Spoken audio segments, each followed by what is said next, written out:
আসসালামু আলাইকুম ওয়া রাহমাতুল্লাহি ওয়া বারাকাতুহু।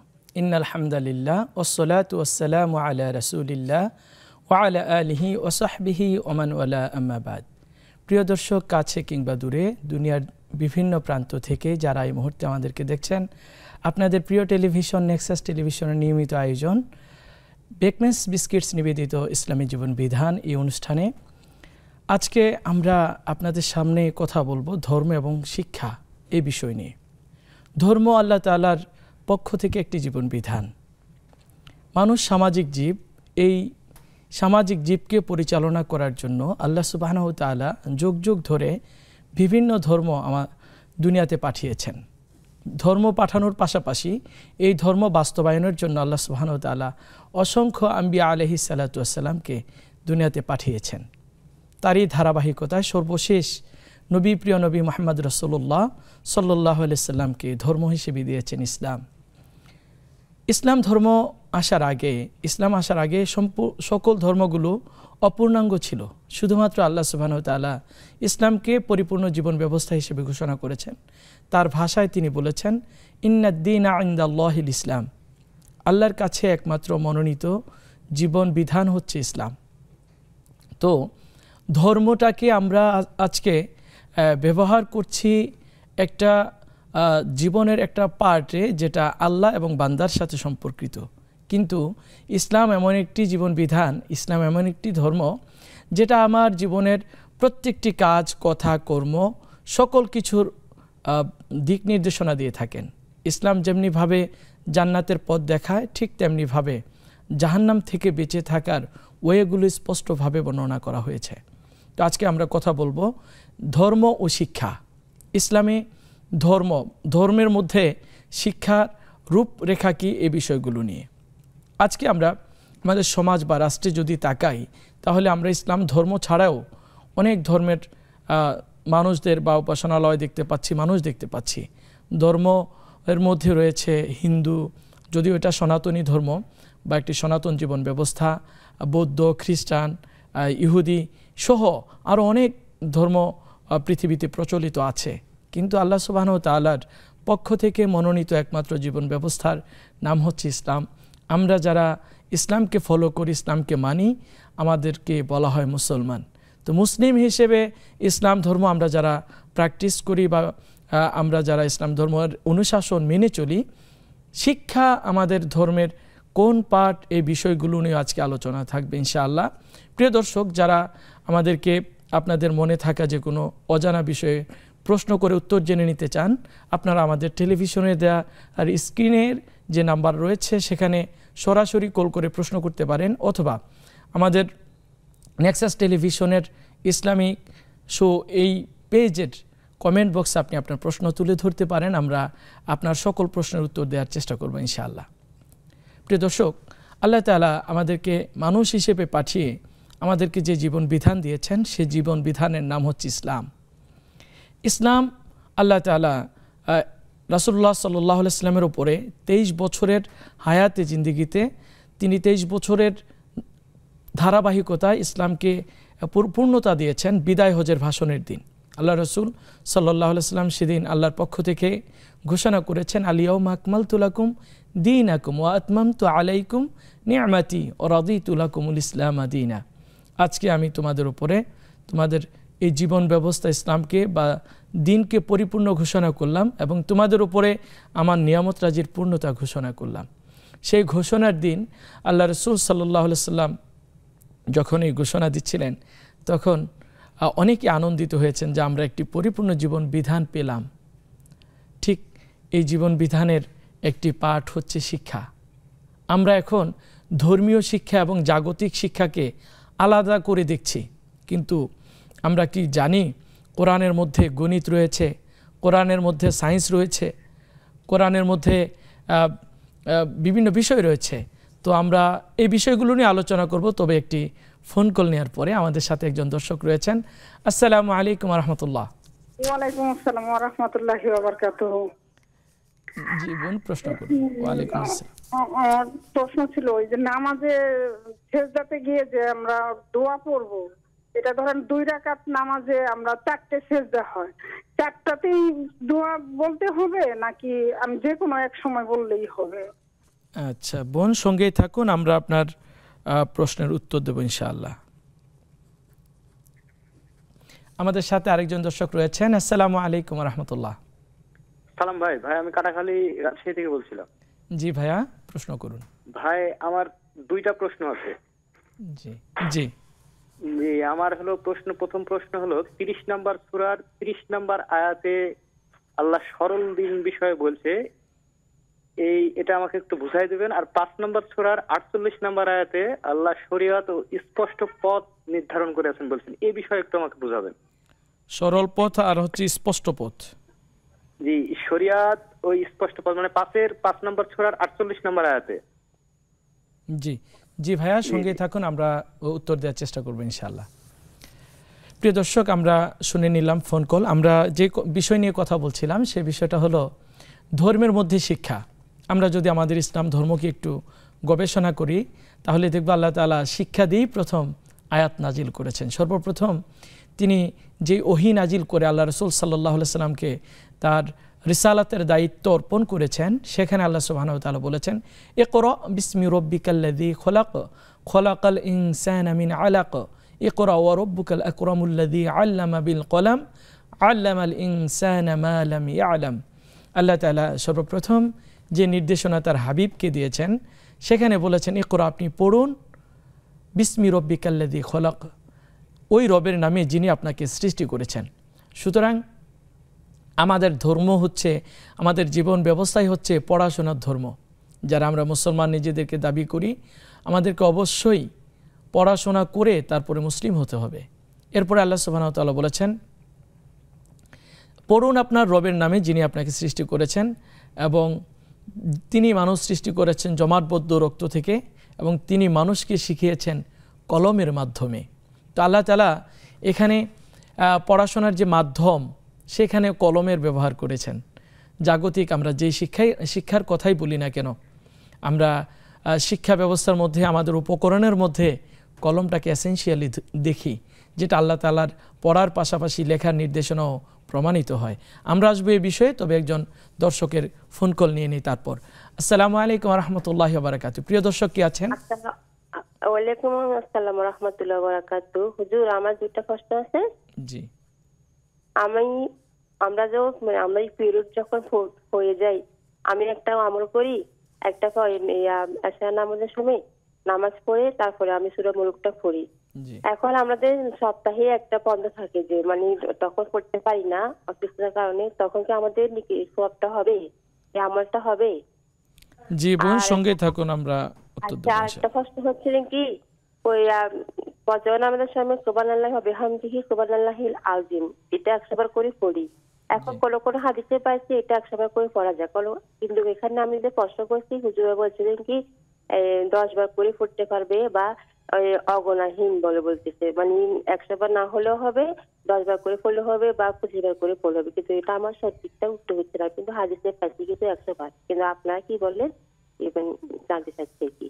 জি, ধন্যবাদ বোন, আপনি আমাদের সঙ্গে থাকুন, আমরা আপনার প্রশ্নের উত্তর দেওয়ার চেষ্টা করব ইনশাআল্লাহ। প্রিয় দর্শক, আমরা কথা বলছিলাম ইসলাম ও শিক্ষা, ধর্ম ও শিক্ষা। তো আজকে আমরা যদি আমাদের শিক্ষা ব্যবস্থার দিকে তাকাই, তাহলে বিশেষ করে আমরা আমাদের বাংলাদেশের শিক্ষা ব্যবস্থাগুলো একমুখী শিক্ষা না। আমরা ধর্মীয় শিক্ষাকে আলাদা করেছি, জাগতিক শিক্ষাকে আলাদা করেছি। যেমন ধরেন, যিনি ডাক্তার ইঞ্জিনিয়ার হবেন তিনি স্কুলে পড়েন, আর যিনি ধর্মীয় অনুশাসন মেনে ইসলামী স্কলার হবেন তিনি মাদ্রাসাগুলোতে পড়েন। মাদ্রাসাগুলো আবার ভাগ করা আছে, একটা সরকারি আলিয়া মাদ্রাসা, আরেকটা লেভেল হচ্ছে কওমি মাদ্রাসা। সব 2 জায়গাতেই আকীদা এবং ধর্ম শেখানো হয়। তারপরেও আমরা এই শিক্ষা ব্যবস্থাগুলো নিয়ে কথা বলছি ইনশাআল্লাহ। আমাদের সাথে একজন দর্শক রয়েছেন, দর্শকের ফোন কলের পর। আসসালামু আলাইকুম রাহমাতুল্লাহ। প্রিয় দর্শক, কি আছেন?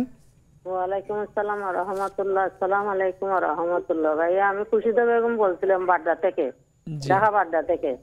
যে আমার একটা প্রশ্ন, জাওয়ালির নামাজ কি জোহরের নামাজ পড়ে আদায় করব না জোহরের নামাজের আগে আদায় করব? আমার এটাই প্রশ্ন। জাওয়ালের সালাত। জি, জাওয়ালের সালাত। জি, ধন্যবাদ বোন, সঙ্গে থাকুন, আমরা আপনার প্রশ্নের উত্তর দেব। প্রিয় দর্শক, সময় হয়েছে ছোট্ট একটি বিরতিতে যাওয়ার। বিরতির পর আবারও আপনাদের প্রশ্ন উত্তর সহ নির্ধারিত বিষয়ের আলোচনা নিয়ে ফিরে আসছি। ততক্ষণ আমাদের সঙ্গেই থাকুন।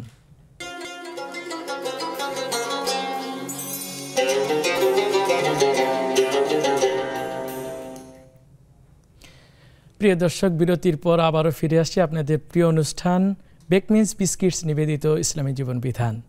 এই মুহূর্তে আমাদের সাথে স্টুডিওতে আমাদের একজন ইসলামী স্কলার নিয়মিত আয়োজনে থাকেন, আজকেও আছেন। আজকে আমাদের সাথে আমাদের স্টুডিওতে এই মুহূর্তে আসছেন শাইখুল হাদিস ও শিক্ষা সচিব, দারুল আরকাম উত্তরা মাদ্রাসার সম্মানিত শেখ শাব্বির আহমদ খান আজহারি হাফিজাহুল্লাহ। আসসালামু আলাইকুম। ওয়ালাইকুম আসসালাম ওয়া রাহমাতুল্লাহ। শেখ ভালো আছেন? আলহামদুলিল্লাহ ভালো আছি, আপনি কেমন আছেন? জি আলহামদুলিল্লাহ। প্রিয় দর্শক, আমরা আজকে আলোচনা করছিলাম ধর্ম ও শিক্ষা। এই বিষয় নিয়ে আমাদের শেখকে কথা বলার জন্য অনুরোধ করছি। আমরা ধর্ম এবং শিক্ষা বিষয়ে আমাদের দর্শকদের উদ্দেশ্যে যদি কথা বলতেন শেখ। আসলে ধর্ম তো এসেছে আল্লাহ তাআলার পক্ষ থেকে। ধর্ম বলতে আমরা ইসলাম বোঝাচ্ছি। আল্লাহ তাআলার পক্ষ থেকে এসেছে মানুষকে সুশিক্ষিত এবং মার্জিত করবার জন্যে, মানুষকে আদর্শ মানুষ করবার জন্যে। তো ইসলাম আসার পর থেকেই বহু শতাব্দী যাবৎ জাগতিক শিক্ষা এবং ইসলামী শিক্ষা একই ভাবে চলছিল। কিন্তু এই সময়ের আবর্তনে যখন বিশেষ করে ইউরোপে যখন শিল্প বিপ্লব, ফ্রান্সের শিল্প বিপ্লব হলো, এরপর থেকে যে সেকুলারিজম বা ধর্মকে জাগতিক জীবন ব্যবস্থা থেকে, রাজনীতি থেকে, অর্থনীতি থেকে এবং সভ্যতা ও কালচারাল মানুষের জীবন থেকে, সর্বকিছু থেকে মানুষকে যখন ধর্মকে আলাদা করা হলো, তখন থেকেই মূলত যে একটা সমস্যা তৈরি হলো, যার কারণে আজকে আমরা আলোচনা করতে বাধ্য হচ্ছি যে ধর্ম ও শিক্ষা। আসলে ধর্ম এবং শিক্ষা ও এই শব্দ দিয়ে আমরা যেমনভাবে একটা নতুন কিছু বলছি, শিক্ষা এবং ধর্ম কখনোই আলাদা নয়, এটা একই ছিল। এবং একটি আদর্শ মানব সমাজ গড়বার জন্যে ধর্ম এবং শিক্ষা একই রেখায় সমানভাবে একই সাথে চলা উচিত। রাসূল সাল্লাল্লাহু আলাইহি ওয়াসাল্লাম বলেছেন, ইন্নামা আনা বুইসতু মুআল্লিমান, আমি রসুল হিসাবে, আমি শিক্ষক হিসাবে প্রেরিত হয়েছি। রাসূল সাল্লাল্লাহু আলাইহি ওয়াসাল্লাম, রাসূল আল্লাহ তাআলার বাণী মানুষকে শিখিয়েছেন এবং এই বাণীর শিক্ষা দেওয়ার পাশাপাশি মানুষকে একটি দেশের, একটি সমাজের সুনাগরিক এবং একজন কল্যাণপ্রদ, যিনি কল্যাণ দান করবেন সমাজকে, তার চতুর্পাশের মানুষকে, এমন একটি মানুষ হিসাবে গড়ে তোলবার জন্যেই আল্লাহ পাক রাসূল সাল্লাল্লাহু আলাইহি ওয়াসাল্লামকে পাঠিয়েছেন। এবং রাসূল সাল্লাল্লাহু আলাইহি ওয়াসাল্লাম এই ঐশী শিক্ষার মাধ্যমে, কোরআনের শিক্ষার মাধ্যমে তিনি সেই মক্কার এই যাযাবর মানুষদেরকে সোনার মানুষে পরিণত করেছেন। এটা ইতিহাস সাক্ষী, এখানে প্রমাণ দেবার কোনো প্রয়োজন নেই। কিন্তু যখন এই সমাজে, বিশেষ করে যখন মুসলিম বিশ্ব নানাভাবে দিক থেকে একটি পিছিয়ে পড়ল, রাজনৈতিক, অর্থনৈতিক দিক থেকে, এর নানা কারণ আছে, উপনিবেশ, এরপর থেকে স্বাভাবিক অর্থনৈতিক দিক থেকে এবং রাজনৈতিক দিক থেকে শক্তিশালী যে সমাজ বা যে রাষ্ট্র বা যে জাতি, তাদের দিকে মানুষ তাকিয়ে থাকে। বিশেষ করে আমাদের এই মুসলিম দেশসমূহে যখন উপনিবেশ কায়েম হলো, তখন খুব সন্তর্পণে উন্নতির নামে শিক্ষাকে মৌলিকভাবে দুটি ভাগ করে ফেলল, ইসলামী শিক্ষা এবং জাগতিক শিক্ষা। যার ফলে ইসলামী শিক্ষাগুলো হয়ে গেল সম্পূর্ণ জাগতিক শিক্ষা থেকে মুক্ত এবং জাগতিক শিক্ষাগুলো, শিক্ষা ব্যবস্থা হয়ে গেল একেবারে ধর্ম থেকে সম্পূর্ণ মুক্ত। তো আমাদের দেশে কিন্তু মোটামুটি জাগতিক শিক্ষার পাশাপাশি ইসলামী শিক্ষার জন্য আমাদের দেশের জনগণ এবং সবসময় জনগণের চাওয়া পাওয়াকে খেয়াল করে দেশের প্রশাসনে যারা থাকেন তারা কিছুটা সমন্বয় করবার চেষ্টা করেন, তবে যতটুকু আমাদের প্রয়োজন অতটুকু হচ্ছে না বলেই আজকে আমাদের সমাজের নানা অঙ্গনে, নানা ক্ষেত্রে, আমাদের এমনকি শিক্ষাঙ্গনেও এমন কিছু কাজ এবং কর্ম ঘটে শিক্ষার্থীদের মাধ্যমে এবং যারা শিক্ষাগুরু হিসাবে আছেন আমাদের দেশের শিক্ষা প্রতিষ্ঠানে, সর্বোচ্চ শিক্ষা প্রতিষ্ঠান একটি দেশের বিশ্ববিদ্যালয় এবং কলেজ, এই সমস্ত শিক্ষা প্রতিষ্ঠানেও আমাদের এমন কিছু কাজ ঘটছে যা আমাদেরকে নতুন করে ভাবিয়ে তোলে যে আসলে নীতি নৈতিকতার, মানুষের যে নীতি নৈতিকতা শিক্ষার এবং তার যে একটা প্র্যাকটিস, এর জন্যে আমাদের যে একটা স্বগত একটি শক্তির প্রয়োজন, যার মাধ্যমে আইন এবং দেশের আইন কানুনের সব কিছুর ঊর্ধ্বে গিয়ে স্বয়ং নিজেই একটি আদর্শ মানুষ হিসাবে নিজেকে পরিচালিত করবে এবং তার অধীনস্থ এবং চারপাশের মানুষের সাথে নীতি নৈতিকতার সাথে সে পরিচালিত করবে, আচার আচরণ করবে। এই জিনিসটা আমরা কোথায় পাবো? আসলে কোথায় পাবো আমরা শুনবো, তবে একটা ফোন কলের পরে। আসসালামু আলাইকুম রহমতুল্লাহ, প্রিয় দর্শক কি আছেন? ওয়ালাইকুম আসসালাম, হুজুর ভালো আছেন? জি আলহামদুলিল্লাহ, আপনি কেমন আছেন বোন? এই তো হুজুর। জি হুজুর, আমার একটা কোশ্চেন হচ্ছে, আমি ফজর তাহাজ্জুদ নামাজ পড়তেছিলাম। জি এই পড়তেছিলাম, তার ভিতরে ফজরে আযান দিয়ে ফেলছে, আমার নামাজটা কি হবে? জি ইনশাআল্লাহ, সঙ্গে থাকুন, আমরা উত্তর দেব ইনশাআল্লাহ। আর আমার জন্য একটু দোয়া করবেন হুজুর, আমার শরীর অসুস্থ। আল্লাহ তাআলা সুস্থতা দান করুন, আমরা দোয়া করছি ইনশাআল্লাহ। জীবন সঙ্গে থাকুন, আমরা আপনার প্রশ্নের উত্তর দেওয়ার চেষ্টা করব ইনশাআল্লাহ।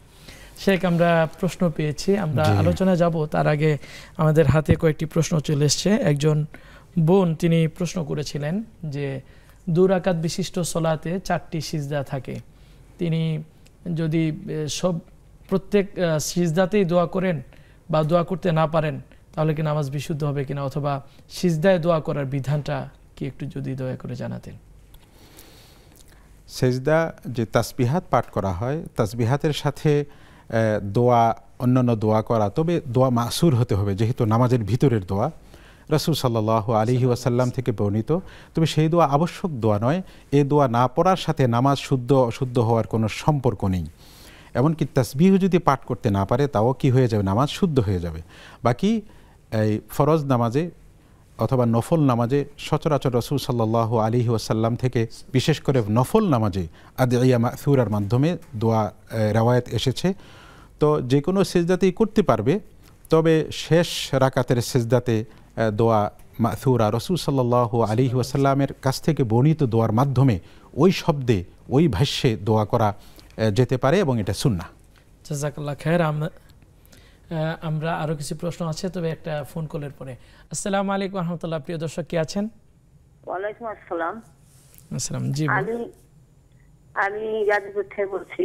জি, প্রথম এক নাম্বার প্রশ্ন হচ্ছে, ওলিরা মৃত্যুবরণ করে না, তারা পর্দার আড়াল হয়ে থাকে, তারা এবং দুনিয়ার জীবিকায় নির্বাহ করে।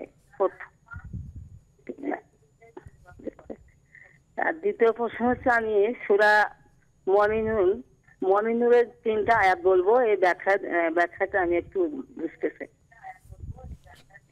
যারা নিজেদের যৌন অঙ্গকে সংযত রাখে, তবে নিজেদের পত্নী অথবা অধিকারভুক্ত দাসীগণের ক্ষেত্রে অন্যথা কামনা করলে তারা নিন্দনীয় হবে না।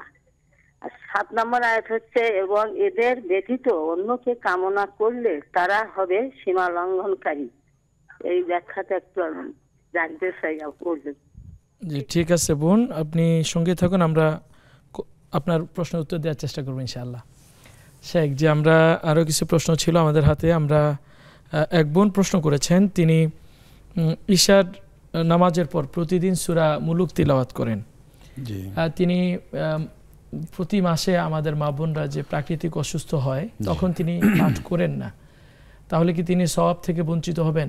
আমি যদি ওনার প্রশ্নটাকে পরিপূরক করার চেষ্টা করি, তাহলে যদি বলতে চাই যে তিনি কি অসুস্থ অবস্থায় সূরা মুলুক পাঠ করতে পারবেন কি না, আর যদি না পড়েন তিনি তার সওয়াব থেকে বঞ্চিত হবেন কিনা অসুস্থতার কারণে।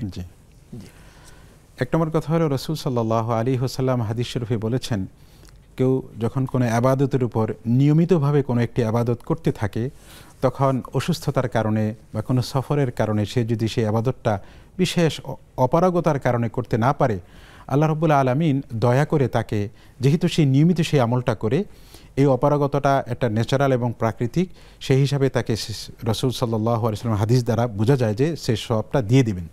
সুতরাং এই বোনও যদি পড়তে না পারেন, সওয়াব আল্লাহ তাআলা দিয়ে দিবেন। আর একটি সম্পূরক যে প্রশ্নের অংশ, সেটা হলো তিনি এই সময় সূরাতুল মুলক পড়তে পারবেন কি না। তো এই সময় কোরআন না পড়ার বিধান এসেছে, তো শুধু যেই আয়াতগুলো দিয়ে নিজেকে শয়তানের আসর থেকে হেফাজত করবার জন্য এসেছে, যেমন সূরাতুল ফালাক এবং নাস, সূরাতুল ইখলাস, তো এই ধরনের আয়াতের যে কোরআনের অংশগুলো সেগুলো পাঠ করা জায়েজ, ওলামায়ে কেরাম বলেছেন। এছাড়া কোরআনের অন্যান্য অংশ পাঠ করা থেকে বিরত থাকা উচিত ওই সময় একজন মায়ের বা বোনের। ধন্যবাদ শেখ। আমাদের হাতে আরেকটি প্রশ্ন ছিল যে এক ভাই প্রশ্ন করেছেন 30 নম্বর সূরাত এর 30 নম্বর আয়াতে আল্লাহ তাআলা সরল পথ এই বিষয়ে বলেছেন, আরেকটি সূরায় শরিয়াতের সহজ পথ নিয়ে বলেছেন। এই পথ দুটির ব্যাপারে তিনি ব্যাখ্যা জানতে চেয়েছেন। 30 নম্বর সূরাতুর রুম, সেটা 30 নম্বর আয়াত হলো ওয়াকিম ওয়াজহাকা লিদ্দীন হানিফা যালিকা দ্দীনুল কাইয়্যিম, এমনটাই আমার মনে হচ্ছে। সাধারণত যে আয়াত নম্বর দিয়ে আয়াত বলা যায় না, তো যালিকা দ্দীনুল কাইয়্যিম, এবং সেটাই হলো সঠিক পথ। আর বিভিন্ন আয়াতে সিরাতে মুস্তাকিমের কথা বলা হয়েছে। তো যালিকা দ্দীনুল কাইয়্যিম এবং সিরাতে মুস্তাকিম, আমরা জানি যে কোরআনকে ব্যাখ্যা করে, এটা যারা মুফাসসির তারাও সেটাই বলেন যে কোরআনের নানা ব্যাখ্যার ধরন এবং প্রকার রয়েছে। এর মধ্যে একটি হলো তাফসিরুল কোরআনি আল করিম বিল কোরআনিল করিম, সিরাতে মুস্তাকিম, আদ-দ্বীনুল কাইয়্যিম, এই সবগুলোর ব্যাখ্যা একই, যে সেটা হলো আল্লাহ তাআলার একত্ববাদের বিশ্বাস করা, রাসূল সাল্লাল্লাহু আলাইহি ওয়াসাল্লামের রিসালাতে বিশ্বাস করা, আল্লাহর উলুহিয়ত এবং রুবুবিয়তে বিশ্বাস করা, একমাত্র তিনি আমাদের কাছ থেকে সকল ইলাহ হিসাবে সকল শ্রদ্ধা এবং ভক্তি আবাদত পাওয়ার উপযুক্ত, রুবুবিয়ত এবং আমাদের পরিচর্যা সৃষ্টি থেকে আমাদের বিনাশ পর্যন্ত এবং এই পৃথিবীর সৃষ্টি থেকে বিনাশ পর্যন্ত সব কিছুর মালিক একমাত্র আল্লাহ রাব্বুল আলামিন। এই বিশ্বাসগুলোর আলোকে নিজের জীবনকে গঠন করা, পরিচালিত করাই হলো যালিকা দ্দীনুল কাইয়্যিম। বিভিন্ন জায়গায় সিরাতে মুস্তাকিম, আদ-দ্বীনুল কাইয়্যিম, এগুলো মূলত কোরআনের একটি আয়াতের অপরটি ব্যাখ্যা। ধন্যবাদ শেখ। আমরা প্রিয় দর্শক, সময় হয়েছে ছোট্ট একটি বিরতিতে যাওয়ার। বিরতির পর আবারও আপনাদের প্রশ্ন উত্তর সহ আমাদের নির্ধারিত বিষয়ের আলোচনা নিয়ে ফিরে আসছি। ততক্ষণ আমাদের সঙ্গেই থাকুন।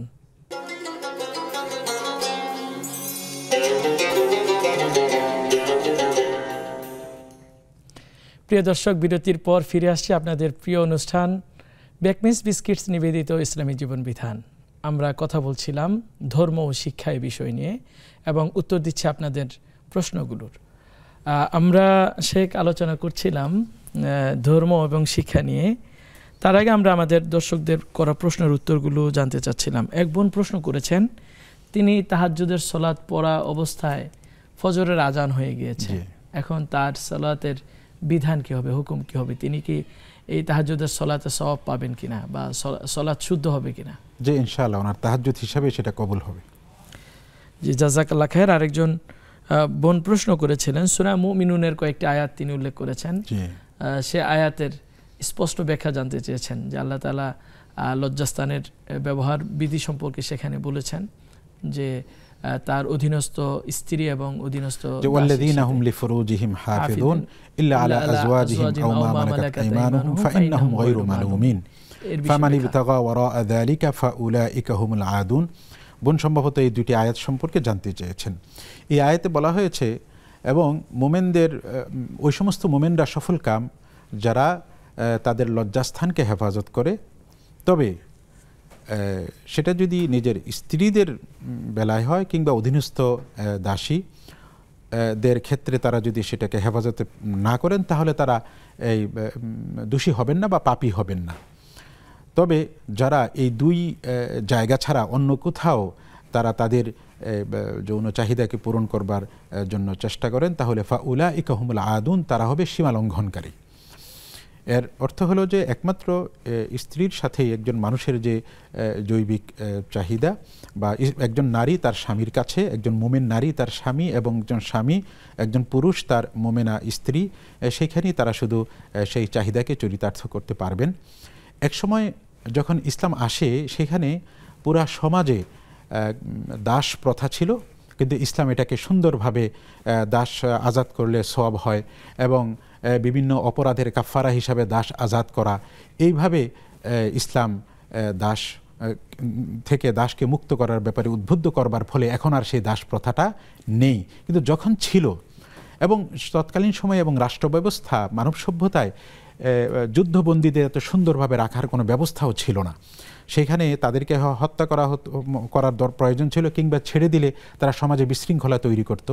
এই জন্য ইসলামও এটাকে সমর্থন করেছে যে তারা যারা মুসলমান যারা যুদ্ধ করবে তাদের তত্ত্বাবধানে পরিবারের একজন সদস্যের মতো তারা সেখানে থাকবে। ওই সময়টাতে স্ত্রীর পাশাপাশি কোনো এই নারী বন্দী যদি আসতো, তার জৈবিক চাহিদা আছে, তার একটা জীবন আছে, সে যেন বঞ্চিত না হয়, সেজন্য ইসলাম অনুমতি দিয়েছে। যদি ইচ্ছা হয়, ইচ্ছা না হইলে নয়, একজন তার মালিক তাকে স্ত্রীর মতো তিনি তার সাথে তার জৈবিক চাহিদা চরিতার্থ করতে পারবেন, কিংবা তাকে বিবাহ দেওয়ার প্রতি উদ্বুদ্ধ করা হয়েছে। যদি বিবাহ না দেয়, একজন নারীর জীবন যেন তার এই চাহিদা থেকে সে যেন বঞ্চিত না হয়, সেজন্য ইসলামী বিধানটা দিয়েছে। কিন্তু এখন আর এটা আমাদের নাই, যার কারণে আমাদের বুঝতে কষ্ট হয়। এখন সেই সময়টা, এই অবস্থা নেই আলহামদুলিল্লাহ। আল্লাহ তাআলা মানবতাকে এখন অনেক এই প্রথা থেকে মুক্ত করেছেন। তবে সেই সময়কার দাস এবং দাসীর যেই রকম মানবেতর জীবন ছিল, এখন বর্তমান সময়ে নানা জায়গায় নানা সমাজে মানুষ নানা শক্তির মাধ্যমে এমনভাবে নির্যাতিত হচ্ছে, সেটা দাস প্রথা থেকেও আরও জঘন্যতম। আমরা মানবতার মুক্তি চাই, মানুষ যেন দাসী না হয়েও দাসের মতো যেন নির্যাতিত না হয়।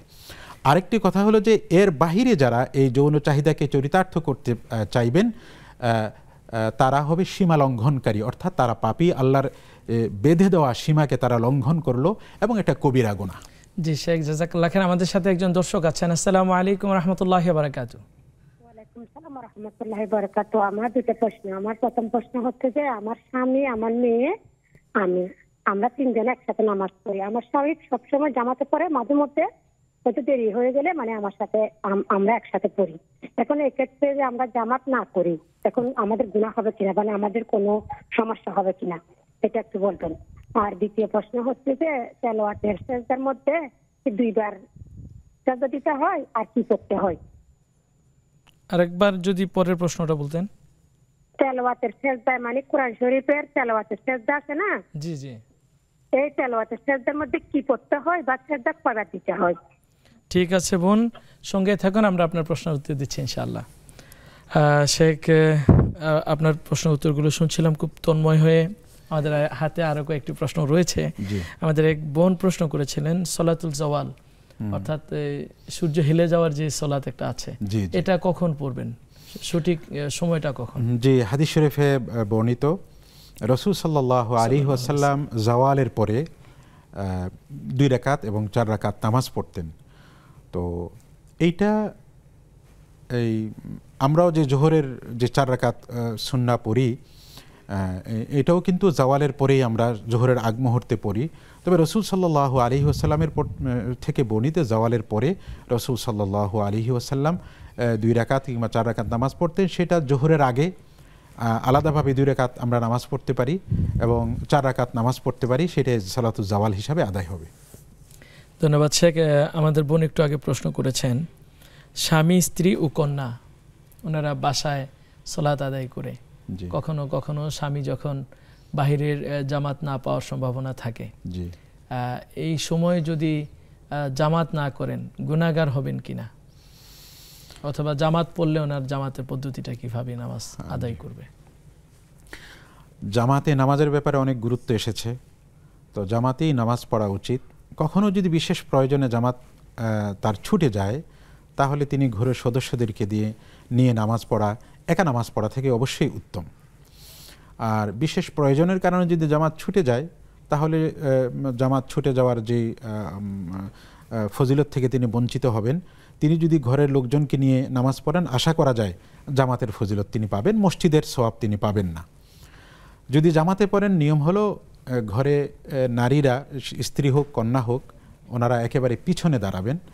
সচরাচর আমরা পুরুষরা যখন নামাজ পড়ি, ইমাম সাহেব দাঁড়ান, একজন হলে ইমাম সাহেবের প্রায় সমান বরাবর সামান্য একটু পিছনে, কয়েক আঙ্গুল পিছনে দাঁড়াই। আর যদি একাধিক ব্যক্তি হয়, তখন একেবারে পিছনে, সেজদাটা হয় ইমামের পিছনে। তো কিন্তু নারী একজন হোক কিংবা একাধিক হলে তো হইলই, একেবারে ইমামের পিছনে দাঁড়াবেন। যদি কোনো পুরুষ মুসল্লি থাকে, সেই পুরুষ মুসল্লিরও একেবারে নারী পিছনে দাঁড়াবেন, সেটা কন্যা হোক এবং স্ত্রী হোক।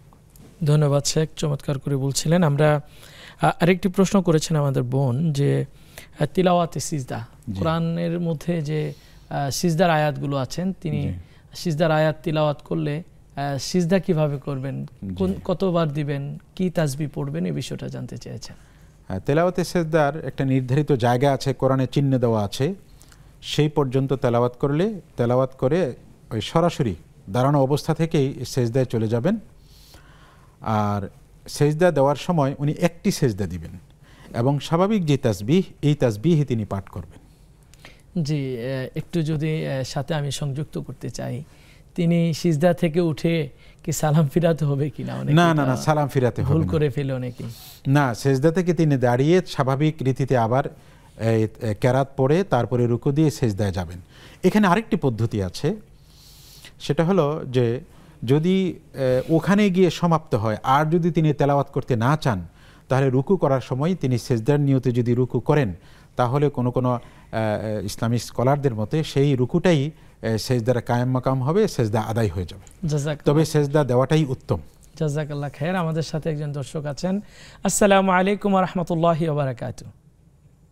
ওয়ালাইকুম সালাম ওয়া রাহমাতুল্লাহি ওয়া বারাকাতুহু। ভালো আছেন আপনারা? জি আলহামদুলিল্লাহ, আপনি কেমন আছেন বোন? প্রশ্ন করুন। আলহামদুলিল্লাহ। আমার তিনটি প্রশ্ন। জি। এক নম্বর প্রশ্ন হচ্ছে, ওই মানে অবিবাহিত মেয়েরা যদি ওই চুলে মেহেদি লাগানোর কারণে চুল একটু লাল হয়ে গেছে, এখন এই চুল কি কোনো তেল জাতীয় কিছু মেখে মানে চুল কালো করতে পারবে কিনা? জি। মানে অবিবাহিত মেয়ে। তারপরে প্রশ্ন হচ্ছে, তাহিয়াতুল ওযুর নামাজ এটা রাসূল সাল্লাল্লাহু আলাইহি ওয়াসাল্লাম কি 5 বারই পড়তেন? এটা একটু ভালো করে বুঝিয়ে বলবেন হুজুর। আর 3 নম্বর প্রশ্ন হচ্ছে, বোঝা গেছে? 2 নম্বর প্রশ্ন হুজুর। 2 নম্বর প্রশ্নটা জি বোঝা গেছে। 3 নম্বর প্রশ্ন হচ্ছে, আমার ছেলের বয়স 13 বছর। জি। এখন মানে এই শীতের সময় অসুবিধার কারণে আমরা এক খাটের উপরে আমি এবং আমার এই ছেলে মানে দুই লেপের ভেতরে দুইজন আমরা শুই। এটা কি অসুবিধা হবে? অসুবিধার কারণ এখন ঠান্ডার সময় যেহেতু নিচে শোয়া যায় না, তাই। ঠিক আছে বোন, সঙ্গে থাকুন, আমরা আপনার প্রশ্ন উত্তর দেওয়ার চেষ্টা করছি ইনশাআল্লাহ। প্রিয় দর্শক, সময় হয়েছে ছোট্ট একটি বিরতিতে যাওয়ার। বিরতির পর আবারও ফিরে আসছি, ততক্ষণ আমাদের সঙ্গেই থাকুন।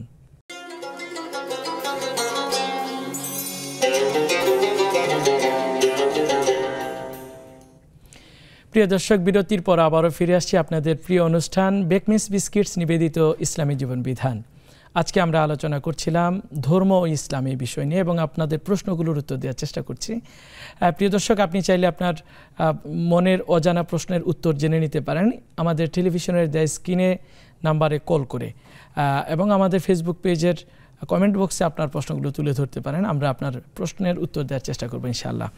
শেখ, আমরা প্রশ্ন পেয়েছি আমাদের বোনদের কাছ থেকে। এক বোন প্রশ্ন করেছেন, অবিবাহিত মেয়ে, তিনি চুল কালার করে লাল করে ফেলেছেন, এখন কি তিনি কোনো তেল বা অন্য কিছু ব্যবহার করে আবার কালো করতে পারবেন কিনা, এই বিষয় জানতে চেয়েছেন।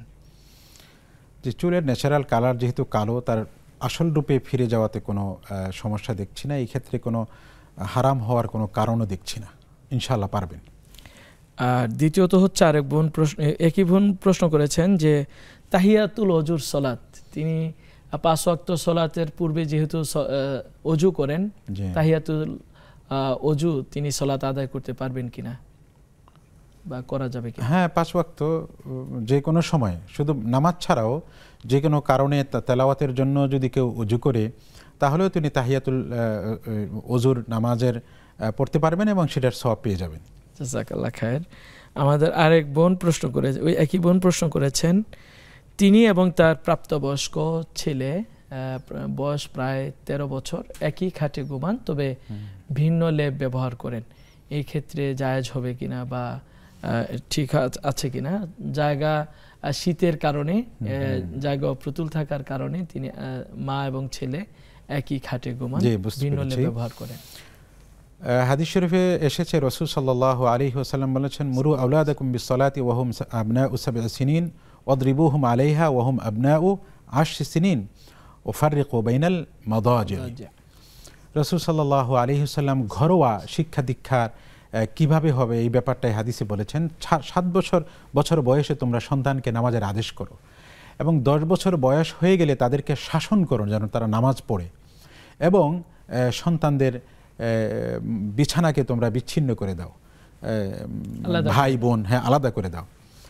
তো এইটা আলাদা করার কারণ হলো, যদিও ভাই বোন দেখা সাক্ষাৎ জায়েজ আছে, তবে ঘুমের মধ্যে মানুষ কখন কি পরিস্থিতিতে থাকে, তাছাড়া এটা তো একেবারে খুব কাছাকাছি, এইটা আমাদের যুক্তিতে আসুক কিংবা না আসুক, নবী সাল্লাল্লাহু আলাইহি ওয়াসাল্লাম তার উম্মত যেন পরিচ্ছন্ন এবং পবিত্র থাকে এই ব্যবস্থা করেছেন। সেই হিসেবে ভাই বোনের আলাদা থাকাটা আমরা বুঝে আসি। তো সেইখানে মা এবং প্রাপ্তবয়স্ক সন্তান সেইখানেও আলাদা থাকাটাই উত্তম, যেহেতু ভাই বোনও একেবারে তাদের পর্দার বিধান নাই, সেখানে নবীজি আলাদা করতে বলেছেন। তো সেটার উপর কেয়াস করে আমরা বলতে পারি যে মা এবং সন্তান প্রাপ্তবয়স্ক সেখানে আলাদা থাকাটাই উত্তম। তবে এখানে মা যে প্রশ্নটা করেছেন সেখানে আমার মনে হয় 2 ল্যাপ যেহেতু ব্যবহার করছেন, সেটা আলাদা বিছানার হুকুমেই হবে, ইনশাআল্লাহ কোনো সমস্যা হবে না।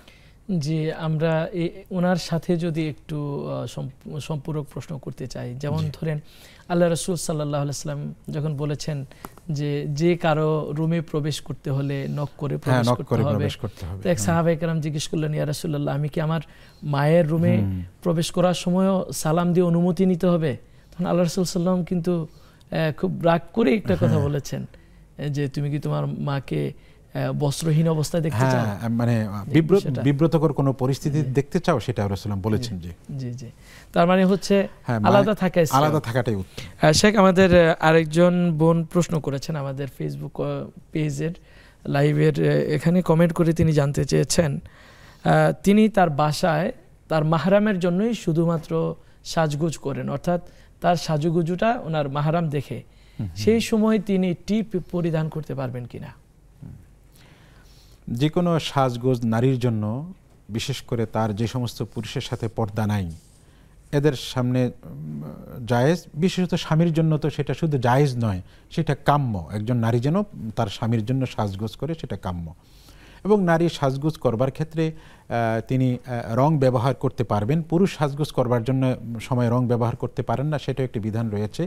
কিন্তু যে টিপের ব্যাপারটা, এটা আমরা জানি যে আমরা সমাজেও দেখি যে হিন্দু ধর্মাবলম্বী যারা আছেন নারীরা, তারা বিশেষ একটি কালারের তারা এখানে একটি টিপ পরেন। তো রাসূল সাল্লাল্লাহু আলাইহি ওয়াসাল্লাম ভিন্ন ধর্মাবলম্বীদের সাথে, কাফির মুশরিকদের সাথে সাদৃশ্য হয় এমন কোনো কিছু গ্রহণ করতে নিষেধ করেছেন, বিশেষ করে ধর্মীয় রীতিনীতির। তো আমাদের দেশের ওলামায়ে কেরাম মনে করেন যে এই টিপটার সাথে ওই হিন্দু ধর্মের একটি সাদৃশ্য রয়েছে, এই ক্ষেত্রে ওনারা হারাম বলে থাকেন। তো এই জন্য সেটা পরিহার করাই শ্রেয় বা উত্তম। অন্যান্য অনেক সাজগোজ করার অনেক ব্যবস্থা রয়েছে, সেটাই তিনি গ্রহণ করবেন আমরা আশা করছি। তাছাড়া একটা প্রচলিত কথা আছে, জানি না এটার অথেন্টিসিটি কতটুকু, যে বলা হয়ে থাকে এক শ্রেণীর নারী যারা দেহ ব্যবসার সাথে সম্পৃক্ত, তাদেরকে চিনার অন্যতম উপায় হচ্ছে টিপ। এটা সোর্স আমার জানা নেই, আমারও জানা নেই, প্রচলিত আছে আমারও জানা নেই। সেই হিসাবে তো সেই ধরনের সাদৃশ্যতা থেকে নিজেদেরকে বাঁচিয়ে রাখাই উত্তম। তবে ধর্মীয় দিক থেকে বিবেচনা করলেও সেই কারণেও আমাদের এ থেকে বেঁচে থাকা উচিত। জি, ধন্যবাদ শেখ। আমরা কথা বলছিলাম ধর্ম এবং শিক্ষা। আমাদের দেশে তো আমরা অন্যান্য ধর্মও দেখি এবং তাদের আমরা আবার বলেও থাকি যে আমরা বাংলাদেশ বা আমাদের দেশ হচ্ছে সাম্প্রদায়িক সম্প্রীতির দেশ। তো এই দেশে বিভিন্ন ধর্মাবলম্বী লোকেরা তাদের ধর্মগুলো নির্বিঘ্নে পালন করে।